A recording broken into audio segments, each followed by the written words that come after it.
It's Neil Howarth. And Neil, obviously, first pre-season game coming up against Evesham tomorrow night. Does this sort of signify a bit of a gear change, or is it just part of that continuous smooth progression to August the 3rd? Yeah, possibly.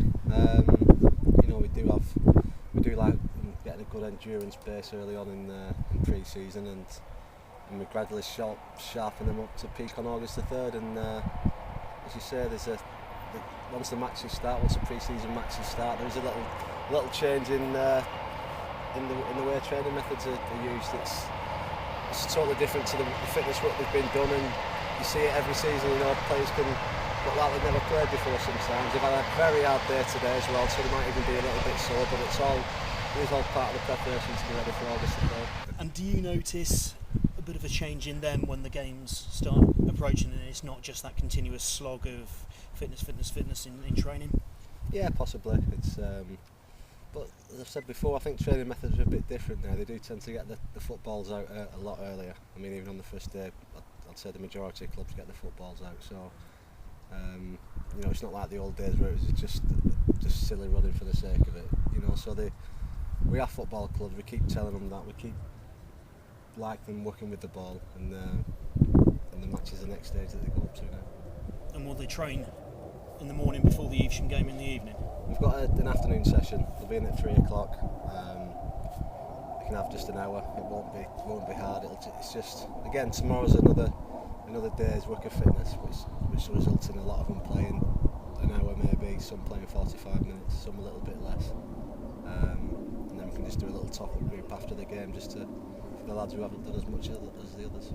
And I suppose the way the weather's been, you must be pleased it's not a 3 o'clock Saturday kick-off. Yeah, it can be draining, the weather. It is.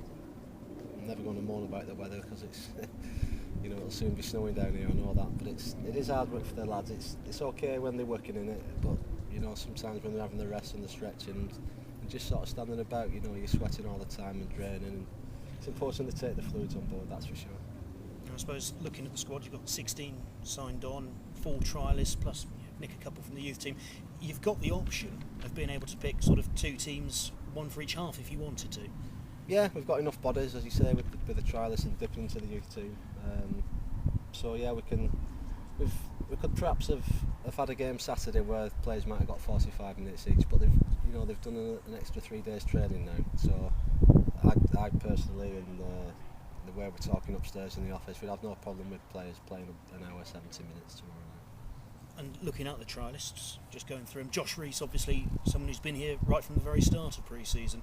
Chance to see what he can do out on the pitch. Yeah, again, he's done everything right while he's been here. He looks a very fit lad. He's obviously got a good pedigree coming from where he's come from. But football's it is a different game, and it'd be nice to see him against a very competent Evesham side tomorrow. And the rest, Joanne Insia, Danny O'Donnell and George Bowerman, what are you looking for from them? You just get to learn different things. They've been training with us today, a couple of them, and they're good types. They've been working hard, and to see them on a bigger pitch against in a competitive game rather than just a training situation, it's good to see them in stages like that. And are you sort of pleased with the standard of the trialists this year, because they're people who've either got a bit of a pedigree from where they've come from in Josh's case, or they've actually already got some experience in the case of the other 3? Yeah, there's a lot of players still available, and there's a lot of good players still available, and we've got a couple down now, and they're doing okay. Those are the ones we know about. Any that we don't know about that you're keeping under wraps? There's nobody here. No, not that it's been down training with us, but you know how it works. We're looking to sign players. We're speaking to people, and they won't get released, I don't think, till they're done or nearly done. Thank you, Neil. You're very welcome. Yeah, you've got 1 defender, 1 midfielder, 1 striker in so far. So, what is the key area now, do you think? Because you've only got 2 strikers in the squad. Is that the most pressing, do you think? A couple of strikers?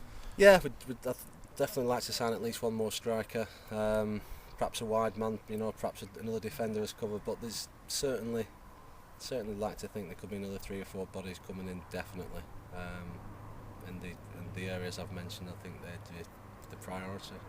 Is anything close at the moment, or do you think you're down the line with any? Yeah, it is. It's how it works, John. It's it's an ongoing thing, and you can speak to people, and they're speaking to other people, and you know it's.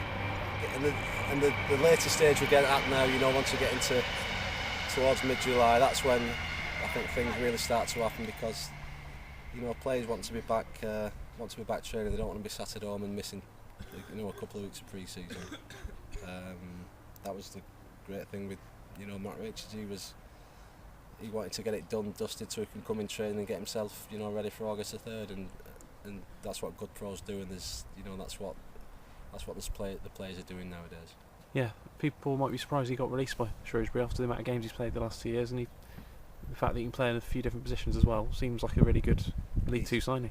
He is. He's a good pro. He's a good player, a good pro, and you know he just sort of does a lot of things right. He makes more right decisions than wrong decisions, and that's, for me, that's how, you know, you judge your player, how good they are, and on the decisions they make. And he's just you know, like a real good steady 40 odd games a season, you know, scores goals, and as you say, can sort of play anywhere. So we're very pleased that we've managed to get him down here.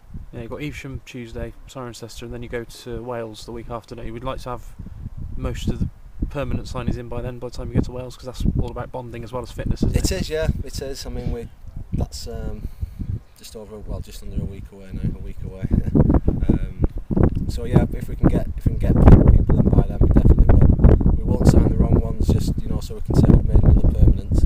You know, we've got people who we want to sign, and they'll still be our targets, and if we can get them done for next week for the Wales trip, you know, that'd be great. Yeah, there's still an abundance of quality players out there in all positions that you're happy to be choosing from. Yeah, we keep talking about names upstairs in the office, and then another name will get mentioned, and another name, and you keep thinking, well, I can't believe he's not been fixed up, or, you know, let's go after him, and that's pretty much at the stage we're at with certain people.